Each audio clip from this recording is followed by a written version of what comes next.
11 సీట్లు ఉన్న వైసీపీకి ప్రతిపక్ష హోదా ఎలా వస్తుంది? మేము వస్తే తప్ప మేము అసెంబ్లీకి రాము, ఇలా గవర్నర్ ప్రసంగాలను అడ్డుకుంటాం అనేది ఇది సరైనది కాదు. ఇది ప్రజలందరికీ కూడా తెలియచేస్తున్నాం ఈ సందర్భంలో. అందుకని ఇది భవిష్యత్తులో కూడా మేము కోరుకునేది వైసీపీ నాయకుల్ని, మీకు ప్రతిపక్ష హోదా ఇవ్వకపోయినా ప్రజలు మీకు 11 సీట్లు ఇచ్చారు, దాన్ని గౌరవించి మీరు అసెంబ్లీకి రండి. మీ స్థాయికి తగ్గట్టుగా మీకు మీకు ఎన్ని ప్రశ్నలు అడగాలో దాని తగ్గట్టుగా ఇస్తారు మీకు. ఇవన్నీ దాటి మన స్పీకర్ గారు కూడా చాలా గౌరవంగా, వాళ్ళు 11 సీట్లు వచ్చినప్పటికీ కూడా చాలా గౌరవంతో ఇంతకాలం వాళ్ళకి ఇస్తూ వచ్చారు. ప్రశ్నోత్తరాల సమయంలో కూడా ఆయనకి ఇచ్చారు. గతంలో కూడా ఇవన్నీ ఆయన రావడానికి కూడా ఆయన ఎలా రావాలి, ఏం చేయాలి, దానికి కూడా చాలా ఏమాత్రం ఇబ్బంది పెట్టకుండా గతంలో కూడా చేశారు. ఫస్ట్ మీరు మనకి గవర్నమెంట్ ఫామ్ అయిన తర్వాత కూడా వీటిని దృష్టిలో పెట్టుకొని వైసీపీ కొంచెం హుందాగా వ్యవహరించాల్సిన అవసరం ఉంది. వైసీపీ నాయకులకు కూడా మీకు బాధ్యత ఉంది. గవర్నర్ గారి ప్రసంగాన్ని మీరు ఆ విధంగా మీరు ప్రశాంతంగా విని దాన్ని వచ్చే జరుగుతున్న సమావేశాల్లో మీరు దాని లోటుపాట్లు మీరు చెప్తే బాగుంటుంది తప్ప ఇలా కూర్చోబెట్టి అరుపులు కేకలు ఇది సమంజసంగా లేదు.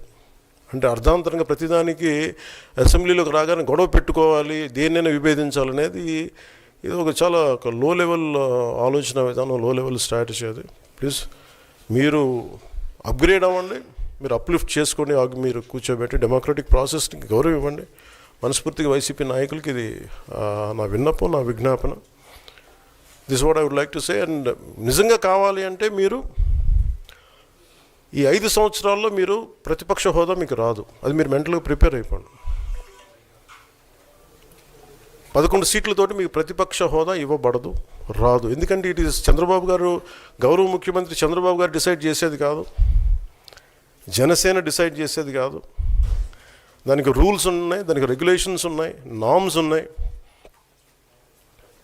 ఉదాహరణకి నేనే మన కేంద్ర ప్రభుత్వం ఫార్మేషన్కి మేము వెళ్ళినప్పుడు పార్లమెంటరీ లీడర్ని ఎన్నుకోవాలి మనం కూర్చున్నప్పుడు, ఎన్డీఏ పక్ష నాయకుడు ఎన్నుకోవాలనుకున్నప్పుడు నేను నాయకుల స్థాయిలో నేను కూర్చున్నాను. అదే నేను ఇక్కడ మంత్రిగా ప్రమాణ స్వీకారం చేసేటప్పటికి నన్ను ప్రధానమంత్రి గారి పక్కన నన్ను కూర్చోబెట్టలా. నేను డిప్యూటీ సీఎం అయినప్పటికీ కూడా అది మంత్రి హోదానే కాబట్టి తిరిగి నన్ను మంత్రులందరూ పక్కనే కూర్చోబెట్టారు తప్ప ప్రత్యేకంగా నన్ను అక్కడ కూర్చోబెట్టలేదు. They are very specific rules and regulations నడుస్తాయి.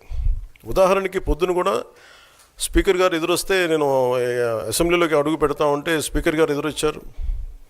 మనకి వచ్చి ఆయన కూడా ఆయనతో పాటు రండి అని వెళ్తుంటే ముందుకు తీసుకెళ్తుంటే నాకు అనిపించింది, సార్ ఇది డిప్యూటీ సీఎంకి ప్రోటోకాల్ ఉండదు, ఓన్లీ ముఖ్యమంత్రి గారు, స్పీకర్, మనకు కౌన్సిల్లో ఉండే చైర్మన్ ఆయనే మీరు చేయాల్సింది తప్ప ఇది మేము ఉండేది కాదని చెప్పి నేనే వెళ్ళిపోయాను. ఎందుకంటే మేమే ప్రోటోకాల్స్ బ్రేక్ ఎందుకు చేయమంటే మాకు లేని ప్రోటోకాల్ మేము అడగం.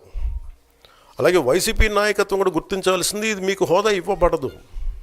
ఇది చంద్రబాబు గారు ఆప్ చేస్తేనే కాదు, ఇది ఎవరు ఆప్ చేసింది కాదు, మీకు ప్రజలు మీకు ఇవ్వలేదు. మీకు అది మీరు దృష్టిలో పెట్టుకొని మీరు ప్రవర్తించాల్సింది మనస్ఫూర్తిగా నేను వారిని కోరుకున్న. అంతేగాని వారిని ఎక్కడ అవమానం పరచాలని కానీ వారిని తగ్గించాలని కానీ లేదు. 175 సీట్లు కేవలం 11 సీట్లు ఇచ్చారు వాళ్ళకి. ఆ దృష్టిలో పెట్టుకొని ప్రవర్తించవలసిందిగా మనస్ఫూర్తిగా వారికి కోరుకుంటూ మీకు తెలియజేసుకున్నాను. Thank you.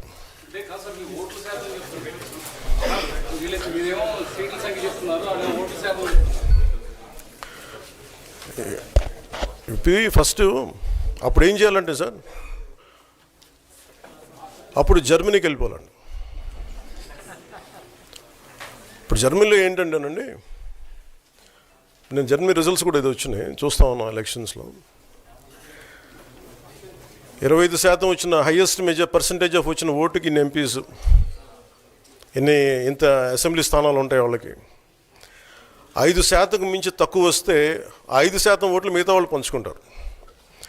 మనకు అలాంటి బెనిఫిట్ మనకు లేదు కాబట్టి మన రాజ్యాంగంలో లేదు. వాళ్ళు మంకు పట్టు పడితే they are free to go to Germany. Thank you.